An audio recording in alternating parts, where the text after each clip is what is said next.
Imagine कीजिए एक missile जो मैक 7 की स्पीड यानी 8500 किलोमीटर प्रति घंटे की रफ्तार से उड़ रही है और दुश्मन के हर डिफेंस सिस्टम को चकमा दे। यह सिर्फ वैसे तो एक सपना नहीं बल्कि भारत की जो हाइपरसोनिक मिसाइल की तकनीक है जो आज हकीकत बन चुकी है। इस कहानी में हम जानेंगे कि तकनीक का विज्ञान क्या है इसमें और स्क्रैमजेट इंजन का राज और भारत के ब्रह्मोस 2 के प्रोजेक्ट की अद्भुत कहानी। तो हाल ही में डीआरडीओ ने एक हाइपरसोनिक मिसाइल का सफल परीक्षण किया है। यह मिसाइल मैक 7 से अधिक की स्पीड पर पहुंचती है। इसकी इतनी तेज कि दुश्मन के पास डिटेक्ट करने के लिए कोई समय ही नहीं होता है। यह सिर्फ तेज नहीं बल्कि स्मार्ट भी है जो अपनी ट्रेजेक्टरी बदल सकती है और दुश्मन का सोफिस्टिकेटेड रडार सिस्टम को चकमा दे सकती है। हाइपरसोनिक मिसाइल की ताकत है कि उनकी अनमैच्ड स्पीड और मैन्युवरिटी होती है और ये दो प्रकार की होती है। एक होती है हाइपरसोनिक ग्लाइड व्हीकल और एक हाइपरसोनिक क्रूज मिसाइल। अगर हम ग्लाइड व्हीकल की बात करें तो ये पहले बैलिस्टिक मिसाइल की से लॉन्च होती है और अंतरिक्ष में जाकर थोड़ी सी हाइट पे जाने के बाद ये वायुमंडल में वापस आती है। इसकी अनप्रेडिक्टेबल पाथ दुश्मन के और रडार को चकमा देती है। वहीं जो क्रूज मिसाइल है ये पूरी तरह एटमॉस्फेयर के अंदर ऑपरेट करते हैं। इसका प्रोपल्शन सिस्टम जो होता है वो स्क्रैमजेट इंजन पर आधारित होता है। तो अब क्वेश्चन ये उठता है कि स्क्रैमजेट इंजन कैसे काम करता है। चलिए जानने की कोशिश करते हैं। जो स्क्रैमजेट यानी सुपरसोनिक कंबशन रैमजेट एक ऐसा इंजन है जो कि एटमॉस्फेयर से ऑक्सीजन लेता है और इसे एयर ब्रीदिंग इंजन भी कहते हैं। जो हाइपरसोनिक स्पीड है वो मैक 5 या उससे अधिक को कहा जाता है, पर इसमें इंजन इसी स्टेज में इंजन जैसे मैक 5 को क्रॉस करता है इंजन में प्रवेश करता है और स्टार्ट होता है। यह हवा शॉकवेव्स के माध्यम से कंप्रेस करता है और इसके बाद इंजन में हाई एनर्जी और फ्यूल जैसे हाइड्रोजन या JP7 इंजेक्ट किया जाता है। हवा और फ्यूल को कंबशन हाइपरसोनिक स्पीड पर होता है जिससे जबरदस्त थर्स्ट जनरेट होता है। स्क्रैमजेट में इस्तेमाल होने वाला फ्यूल हाईली रिफाइंड होता है और सबसे सामान्य ईंधन है जैसे कि लिक्विड हाइड्रोजन और JP7। कंबशन प्रोसेस में हवा और ईंधन का मिश्रण बहुत ही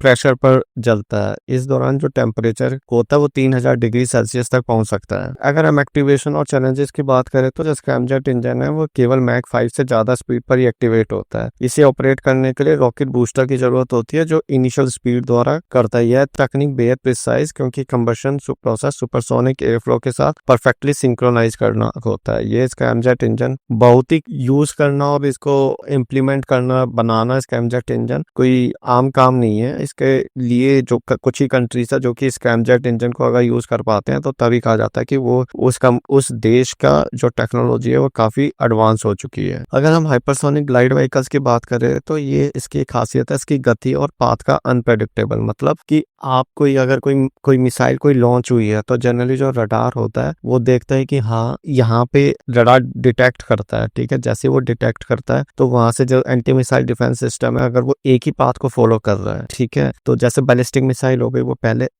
अंतरिक्ष में जाती है और फिर वो नीचे की तरफ आती है तो उसको डिटेक्ट करना आसान होता है और उसको मार गिराना आसान होता है। पर लेकिन जो ग्लाइड व्हीकल है वो अपना रूट चेंज करती रहती है जिसके कारण उसको डिटेक्ट करना काफी मुश्किल होता है। भारत का जो ब्रह्मोस 2 है उसका क्या फ्यूचर है। अगर हम इस प्रोजेक्ट के बारे में बात करें तो ब्रह्मोस 2 भारत और रूस की संयुक्त तकनीकी से विकसित हो रही अगली पीढ़ी की हाइपरसोनिक मिसाइल है। वैसे अभी जो ब्रह्मोस है उसकी जो स्पीड है वो मार्क 2.8 या 3 के आसपास है और उसकी जो उसकी रेंज है 270 किलोमीटर तक है। तो क्वेश्चन ये उठता है कि जैसे इंडिया जो चाहता है कि ब्रह्मोस 2 में इसकी स्पीड 1500 किलोमीटर तक हो तो वो कैसे बढ़ सकती है, क्योंकि आपको पता ही है जो क्रूज मिसाइल्स होती हैं वो लो हाइट पे फ्लाई करती है, ठीक है, जिसके कारण उसकी रेंज ज्यादा नहीं हो पाती। मतलब जब वो लो हाइट पे वो जब फ्लाई करेगी तो जो ग्रेविटेशनल फोर्स है वो नीचे की तरफ उसे खींचता है जिसके कारण उसकी रेंज पूरी नहीं हो पाती। पर लेकिन अगर आपने फॉर एग्जांपल अगर आप क्रिकेट आपने खेला हो तो आपने अगर देखा होगा कोई बाउंड्री पे अगर कोई बॉल विकेट कीपर की तरफ फेंकता है तो आपने देखा होगा वो पहले ऊपर आसमान की तरफ फेंकता है और फिर ज्यादा डिस्टेंस वो कवर कर पाता है। जैसे कि बैलिस्टिक मिसाइल वो पहले ऊपर की तरफ काफी ऊपर तक जाती है, अंतरिक्ष में आती है, फिर नीचे की तरफ आती है और काफी दूर तक एक तरह से थोड़े टाइम के लिए हाइपरसोनिक स्पीड पकड़ती है। पर लेकिन अगर आप जो बॉल है जो बाउंड्री पे जो क्रिकेटर खड़ा हुआ है अगर वो फील्डर जो खड़ा हुआ है अगर वो बॉल विकेट कीपर की तरफ फेंकता है अगर वो पैरेलली ज्यादा हाइट पे नहीं फेंके और सीधा डायरेक्ट थ्रो करे तो वो ज्यादा दूर तक नहीं फेंक पाता, पर लेकिन वही बाउंड्री पे जो फील्डर है अगर वो हाइट के थ्रू फेंकता है तो वो ज्यादा दूर तक बॉल जा सकती है विकेट कीपर तक। तो वही चीज ब्रह्मोस में है, क्योंकि ब्रह्मोस की जो स्पीड, ब्रह्मोस जब फ्लाई करती है तो वो क्योंकि लो हाइट पे फ्लाई करती है जिसके कारण वो ज्यादा दूर तक नहीं जा सकती। पर लेकिन अगर हम जो फील्डर है अगर वो उसको थोड़ी सी और स्पीड मिल जाए और थोड़ी सी और पावर मिल जाए तो वही फील्ड बिना आसमान में फेंके, अगर वो तेज फेंके, बहुत ही तेज फेंके अगर, तो वो विकेट कीपर तक जाके पहुंच सकती है। तो वही चीज है, अगर हम जो ब्रह्मोस में जो हम अगर इंजन हम ऐसा लगाए, पावरफुल इंजन जिसके कारण उसकी स्पीड बढ़े, जैसे इसकी स्पीड बढ़ेगी तो वैसे ही उसकी रेंज भी हम 1500 किलोमीटर तक लेके जा सकते हैं। तो जो एडवांस स्क्रैमजेट इंजन के, जैसे कि मैंने बताया कि ब्रह्मोस 2 वैसे तो भारत और रूस का संयुक्त तकनीक से विकसित हुआ है, वैसे की गति मैक 7 से मैक 8 तक होगी और इसकी रेंज 600 किलोमीटर से बढ़ा के या 1500 किलोमीटर तक करने की वैसे इसकी योजना है। जो एडवांस स्क्रैमजेट इंजन के साथ अगर हम लाइट कंपोजिट मटेरियल का भी इसमें उपयोग किया जाएगा और फ्यूल एफिशिएंसी में सुधार और स्मार्ट एरोडायनामिक डिजाइन से इसकी लॉन्गर रेंज तक बढ़ेगी। साथ में जैसे इसमें पावर बढ़ेगी तो उसकी रेंज भी बढ़ेगी। जो हाइपरसोनिक की जो रेस है आजकल पूरी दुनिया में फैल रही है और कुछ ही देश हैं जो कि या तो टेस्ट कर चुके हैं और जो या वो यूज कर रहे हैं। गिने चुने कुछ देश है, उनमें से 3 देश तो पहले से ही थे, रूस, चीन, अमेरिका, और भारत का भी नाम इसमें जोड़ चुका है। जो रूस की जो जिरकॉन मिसाइल है वो मैक 9 के ऑपरेशनल करती है और चीन की DF-17 और DF-Z जैसे वेपन्स भी वो टेस्ट कर चुका है। वैसे उसने टेस्ट आई थिंक 2021 में किए थे और अब इंडिया ने भी टेस्ट करके दिखा दिया। अमेरिका की हाइपरसोनिक क्रूज मिसाइल HGV पर आधारित है और भारत ने भी अब इस एलीट क्लब को ज्वाइन कर लिया है। इसका स्ट्रेटेजिक एडवांटेज क्या है कि ये तकनीक भारत के लिए सिर्फ मिलिट्री डोमिनेंस का साधन नहीं है, बल्कि देश की आत्मनिर्भरता की और रक्षा उत्पादन की क्षमता को भी प्रयोग का भी ये प्रमाण है। हाइपरसोनिक मिसाइल फ्यूचर की युद्ध रणनीतियों में भारत को ग्लोबल पावर बनाती है। अब हम बात करें कि मिसाइल इंजन के, जो कि डिफरेंट टाइप्स के जो इंजन होते हैं वो कितने प्रकार के होते हैं। जो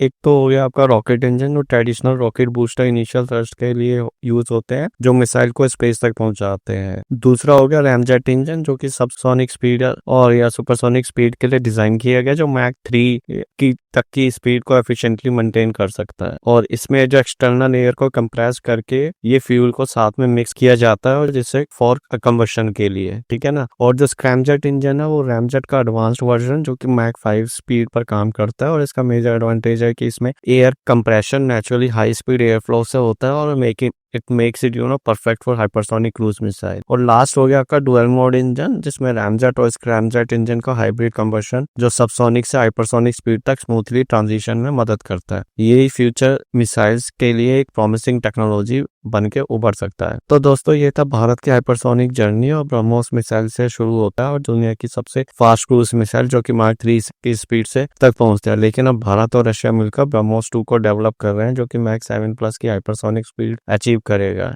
इसके लिए एक एडवांस स्क्रैमजेट इंजन और हाई टेम्परेचर रेसिस्टेंट मटेरियल के लिए को भी यूज किया जाता है, जिससे मिसाइल री एंट्री के दौरान भी इंटैक्ट रहे। यह तकनीकी भारत के लिए सिर्फ एक मिलिट्री डोमिनेंस का साधन नहीं बन के रहेगा, बल्कि एक नई दिशा भी देगा। तो ये भारत की जो हाइपरसोनिक यात्रा, वैसे तो अभी तो जो शुरुआत है, DRDO इसरो मिलकर भारत को डिफेंस टेक्नोलॉजी और वर्ल्ड लीडर बनाने की तरफ बढ़ रहे हैं। हाइपरसोनिक टेक्नोलॉजी सिर्फ एक हथियार नहीं बल्कि भारत के आत्मविश्वास और साइंटिफिक ब्रिलियंस का भी एक प्रतीक है। आपको ये वीडियो कैसा लगा प्लीज कमेंट करके जरूर बताएं। अगर आपको ये वीडियो पसंद आया तो प्लीज लाइक, शेयर और सब्सक्राइब जरूर कीजिए। Thank you, thanks for watching, bye.